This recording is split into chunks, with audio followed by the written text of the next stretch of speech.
ആരോഗ്യം തന്നെയാണ് ഏറ്റവും നല്ല സമ്പത്ത്. ശരീരസുഖം ഇല്ലെങ്കിൽ മറ്റെന്തുണ്ടായിട്ടും കാര്യമില്ല. മഴക്കാലമാവുമ്പോൾ പൊതുവെ എല്ലാ അസുഖങ്ങളും കൂടാറുണ്ട്.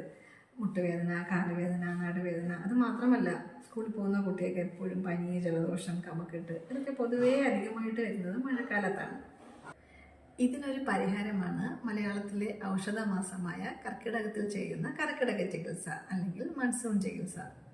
കർക്കിടക ചികിത്സ കൊണ്ട് ഉദ്ദേശിക്കുന്നത് നമ്മുടെ ശരീരത്തിൽ അടിഞ്ഞുകൂടുന്ന ടോക്സിൻസ് റിമൂവ് ചെയ്യാനും പ്രതിരോധ ശക്തി വർദ്ധിപ്പിക്കാനും അതിലൂടെ മനസ്സിനും ശരീരത്തിനും ഒക്കെ പുതിയൊരു ആരോഗ്യം ഉണ്ടാക്കാനും ഒക്കെയാണ് കർക്കിടക ചികിത്സ ചെയ്യുന്നത്. കർക്കിടക ചികിത്സയുടെ ഗുണങ്ങളെക്കുറിച്ച് നിങ്ങൾക്ക് എല്ലാവർക്കും അറിയാമായിരിക്കും.